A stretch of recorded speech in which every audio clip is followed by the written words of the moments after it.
Hey everyone, so I just wanted to pop on. I know a lot of people had a lot of questions about Kim's journey. I posted a couple weeks ago that she found the Lord, and so I had a lot of questions on Instagram this morning and Facebook a couple weeks ago. I had some people sending me messages on Snapchat.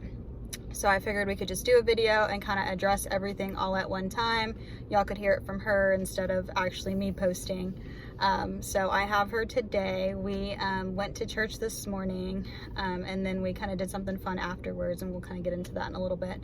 But this is my best friend, Kim. I met her in one of my very first nursing school classes. She commented how she loved my hair and asked me one day when I was getting in my car about my hair, and since then we've just been best friends, like the bestest friend I've ever had. So one day when I lived in Pearland, she came over one day to my apartment and we were just talking about life, and I guess somehow I mentioned that I believed in the Lord and my walk with God, and she had mentioned to me that she did not believe in God, and it was kind of hard to, hear, because I never heard that before. I never was around anybody that I've heard of people, not believing in God, but I've never actually had somebody close to me. So I was, this was the first time. So I just didn't think that it was my place to judge her or to, not be friends with her or anything. So I just prayed for her constantly. Whether she knows it or not, I would tell her I'm praying for her in text messages, and I would just kind of show her the love that God has shown me. So she'll kind of talk about it too, and we'll kind of answer some of y'all's questions. Thank you. So like she said, I did tell her in the beginning that I didn't believe in God, and it was like that for a very, very long time. Probably whenever I first got sexually assaulted at 15 by my own cousin. Since then, I lost faith, and I didn't believe that there were good people out there. I didn't believe that if there was a God out there, that he would allow for something like that to happen. Not just to me, but to have bad things happen to other people and to good people who do good, or innocent people, and I couldn't accept it. And it would eat at me, it would, upset me. I had a lot of anger and hate and resentment. And so probably since I was 15, I said, I don't believe in God. I don't have any faith. I'm just gonna go do my own thing, buy my own book, like do good, do right. And I would consider myself atheist or non-denominational. But her family is really big into Christ. Like, they believe in God and they serve the Lord. But Kim just didn't believe in God. Her family does, and they've always had, a faith-based household, but Kim herself just didn't believe in God. That's correct. And I was fine with it. I mean, I thought I was okay with it. Like, it's my own thing. I don't believe in God. I don't need to have religion in my life. I don't need to have God in my life. I'm okay. Little did I know, though, that I did have this anger and the resentment and the hatred all inside me. And I was very hateful towards men in general. And it wasn't until this last relationship I was in that I learned that I needed help in order to overcome all these negative feelings and to come forward so I can move on with my life and to forgive my cousin. And I wasn't going to be able to do it by myself. I've done and tried everything.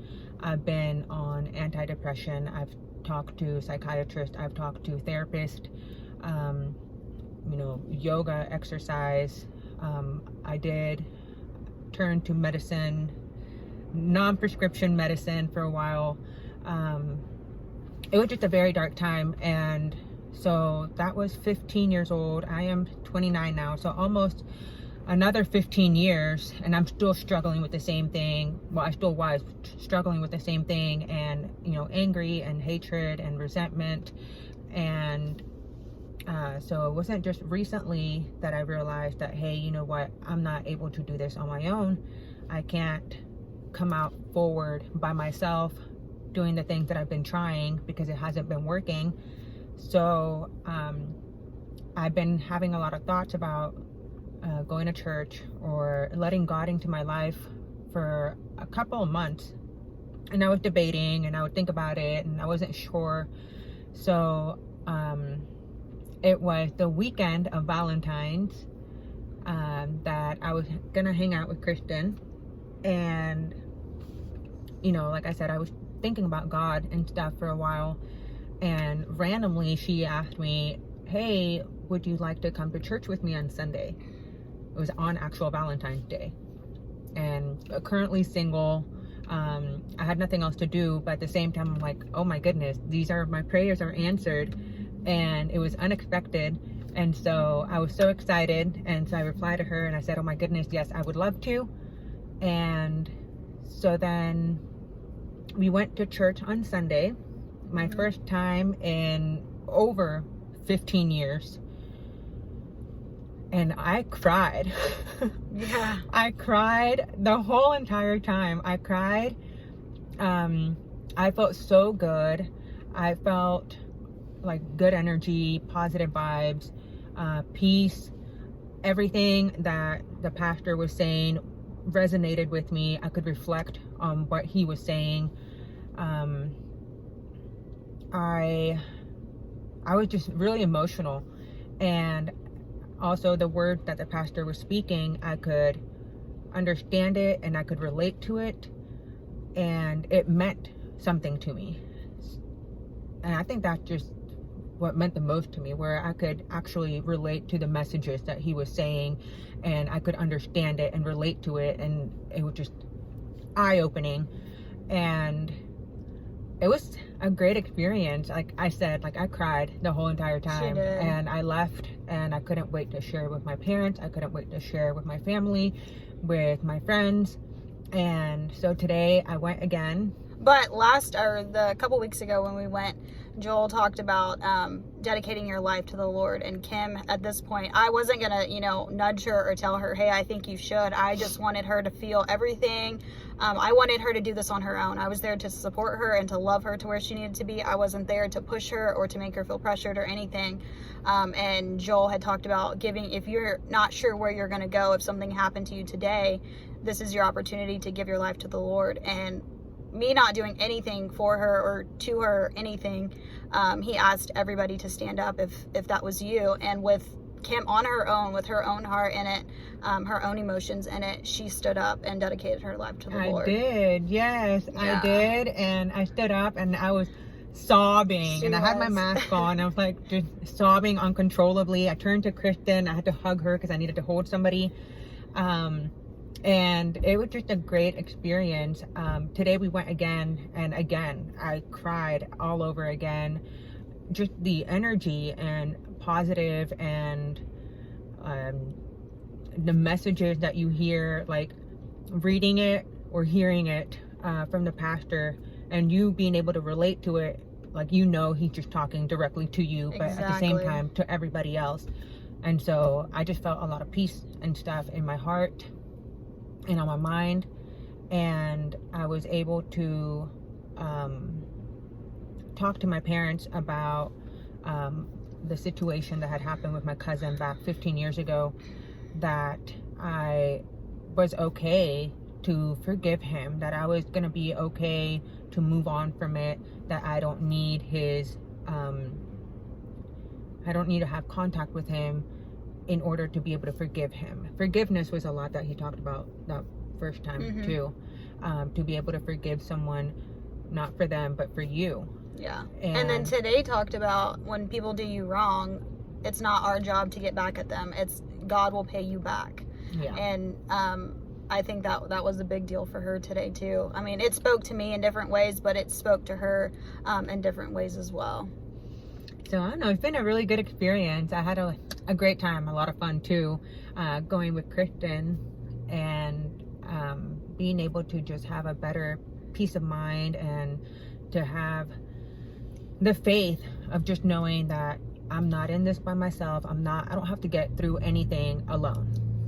That's the biggest thing. Yeah, and I think too, being from the outside in, I know she's my best friend and I'll, you know, support her 100%, but to truly say that she's changed, it's been like a night and day thing. Like seeing how, I mean, even with my ex-boyfriend, seeing how I was with him and seeing how she was with him, and then seeing how like we change and we turn and the way that we react to a circumstance or to a conversation, me, it's just kind of whatever. But to see Kim completely change and her text me and say, hey, I handled it this way, I know that that's not Kim. I know that's God working through Kim, because Kim would never respond in like a peaceful, calming way. And now she's just like so peaceful. And even the first time we went to church, when we left church, we were at Whataburger and she had got a drink and she was like, I'm going to pray that girl makes it home safe.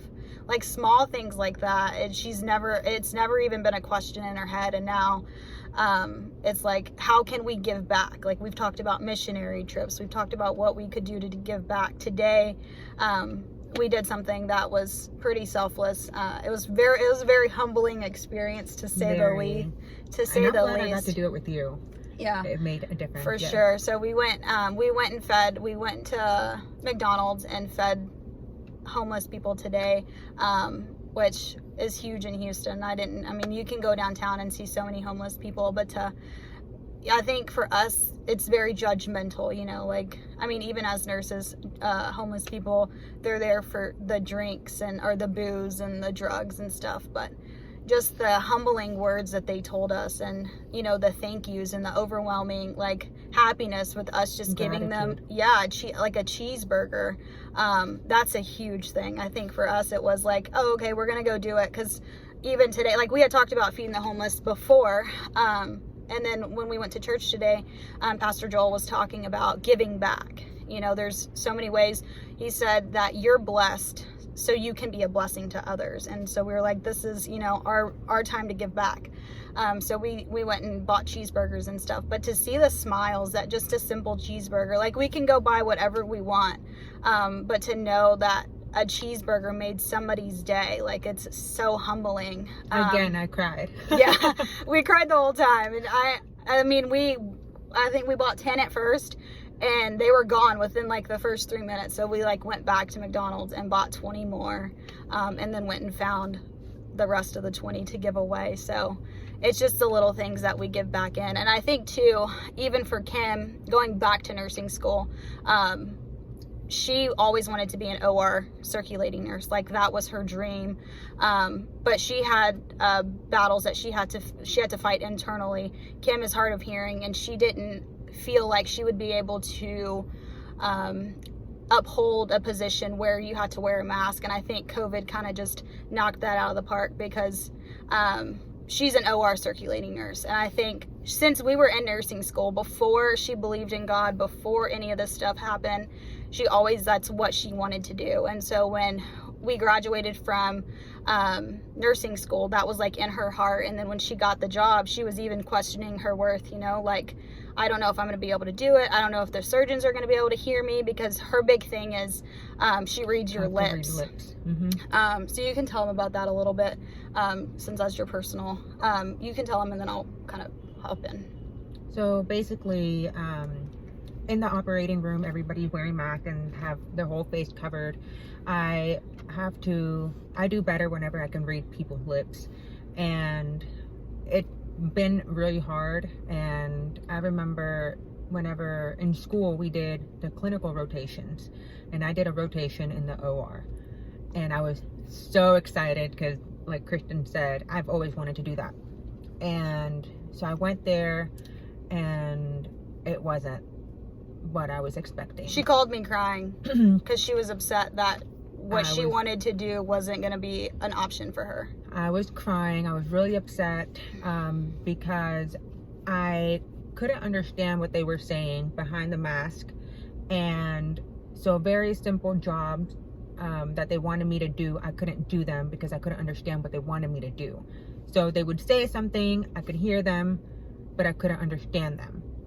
And they would get frustrated, I would get frustrated. And I mean, I understand, you know, patient safety, and everybody, like, we're on a time schedule, and it's kind of, everything kind of urgent at that, in the OR. So everybody was kind of like chaotic and frustrated, like, hey, we need to get this moving, come on. And I was very heartbroken because I couldn't do these very simple things that they were asking me to do because I couldn't understand them. And I left thinking, okay, well, what am I going to do? Because I don't think I'm going to be able to do that. And they weren't very understanding. I did tell them beforehand that I am hard of hearing and that I have to read lips. You know, they really didn't do anything to accommodate me. But even through nursing school, like, she was hard of hearing, and she was the first one from our whole university, to graduate, to graduate with being hard of hearing. And so then, well, that clinical rotation kind of killed it for me. I wasn't sure if I could do that and if I wanted to pursue it because I didn't want to be chastised every time I would go in the OR room and I couldn't hear something. So then graduated. I had a job, short-term job, and then I got a call one day that they were looking for an OR circulating nurse for Memorial Hermann, and her dream hospital. Yes, and so they called me and they wanted to interview me and, you know, talk to me in person and stuff. Long story short, I got the job. I love it. I'm very, very happy there. Very, very blessed. And blessed for everybody that works there with me, I was able to, you know, I'm very open about it. I openly tell people, hey, I'm hard of hearing, you know, just be patient with me, or I may have you repeat something more than once. They were all very, very understanding, very helpful, very patient, and it makes all the difference in the world. I mean, again, I went home and I cried, and I told my mom, you know, like, hey, this has been the best experience ever. Like, having a great team there for you, helping you out and guiding you and being patient with you and not, you know, getting upset with you because you can't hear, you can't understand. It's just all like one big team effort, and it was a great experience. Yeah, for sure. And I think too, it kind of shows when she told me she had the interview, in my heart, I was just like, I wanted it for her. I didn't tell her how bad I wanted it for her because she doubted herself so bad. But I told myself and I prayed, God, if you want her to do this, you know, it's your will. Like, only you can do it. She talked about having the clear face mask so that way she would be able to read the surgeon's lips and the, you know, surgical tech's lips and stuff. And that's what her big thing was. Like, I wonder if the people in the OR would be accommodating to do that for me, you know. But that's coming in, you know, just as a nurse and asking, you know, the anesthesiologists and the surgeons to, hey, I need I need you to accommodate for me as a new nurse, you know. So I just prayed that if it was God's will, it was God's way. And obviously God did his thing, and she's the OR circulating nurse now. And I think that just goes to show, like, if you want to do it, you know, go for it. It doesn't matter of what's stopping you or what's holding you back. There's no disability or there's nothing that you face. If you have any fear, don't let it stop you. Because had she just let that one clinical stop her, she wouldn't be an OR circulating nurse. I mean, that's just basically the reality of it. But she didn't. And she went in for the interview and she told them up front, look, I'm hard of hearing. This is what it is. And people that, you know, would be afraid of that or feel like that would hinder her job or her position, at least they know up front, you know. And that's what I told her, at least let them know up front, so that way once you're hired, it's not like, oh, okay, well, we're going to take this position back from you. And she told them straight up in the first interview, and they hired her, and now she's thriving in her and I love it. I'm so happy. Yeah, so I mean, that just goes to show you. I mean, we've been friends for 3.5 years, and she hasn't, up until February 14th, she didn't believe in God, and now God's just kind of showing out and doing his thing and has truly blessed her, our friendship, our families. I mean, looking back, you pray and pray and pray and pray, and you're like, oh God, I'm going to give up on praying. I prayed for her forever to find God, and sometimes you're just like, oh God, it doesn't, like, I don't see anything happening. I don't know when it's going to happen, but it's not our time. It's definitely his. Had he did it earlier, I don't think our lives would have panned out like it has. I mean, I want her to, you know, follow Christ and do whatever, but just to see her journey and to see how far she's come, in her personal relationship with God and her relationship with her boys and stuff like that. Like those things has truly changed, and it's been a journey to say itself for sure. Yeah. It's been a good experience, but so many people had questions on how did you know that it was the time? How did you feel? When did you know that it was the right time? I think it's in your heart, honestly, and she can tell you that. But you just got to pray, and you have to be receptive. I think for her too, she wasn't at first. She would always make like snarky comments about like God. I was kind of ugly. I have thick skin when it comes to that, and I just like, I knew it wasn't her. I knew deep down in her heart that wasn't who she was. So I just kind of like let it go. I never like told her, hey Kim, you hurt my feelings, or hey, like I don't really like when you make those comments. You know, I just take it for a grain of salt and just keep on moving, because I knew one day this day would come, and here we are. And here we are. And she has friends that are like, oh, I don't really care about God, you know, whatever. And she actually just said, well, okay, well, I'll pray for you. It's those moments, you know, like now she's the one on the other side, and she's bringing people into the kingdom of God. And so now we're on our spiritual journey together. That's it. So, but we at least wanted to come in and pop in so we could kind of let everybody know what was going on together, instead of addressing each question by question. But that's pretty much what I have today. Do you have anything else you want to say? That is it. Words of encouragement. Don't let fear stop anything that you want to do for yourself. And if you were like me and you don't believe in God, or you're not sure, it's okay for you to take your time and do it on your own time, because that's what I did, and it just means I think for her, 100 times more. I don't think she would have been as receptive if I was like Kim. I asked her to go to church one other time, and she had made a comment about it, and after that I was just like, you know what, she'll come when she's ready. I remember that comment. But she you can't pressure them, you can't make them feel any way. You just have to love them and support them, and know and have faith. Honestly, it's having faith, knowing that one day they're going to come in. But if she wasn't ready and willing to do it for herself, you honestly can't help somebody that doesn't want help. Yeah, it wouldn't have been the same. No, it wouldn't have. And I don't think I could sleep at night knowing that I made someone make a choice, you know, like knowing that she made this on her own. This isn't something that is just gonna last for a day or 2 days. This is something that she's now, you know, keeping forever, so she can now pass down to her kids and her husband and stuff like that. So she has all the words of encouragement for you. Let her be your inspiration if you don't believe in God, or you're on the edge, or you're on the fence. Testament. This is a huge test. I even put it in my last post that this was a testimony, because she was someone that, I mean, for people that know us and to know, my family knew, they never judged her. Her family knew, but to see how her transformation, like just when they see the video, they're gonna be like, oh my God, I can't believe that's Kim, because they knew the my Kim. My mom cried, my sister cried. They're like, I can't believe I'm hearing this from you. From Kim, out of everybody. And if you know Kim, she has like such sarcastic comments.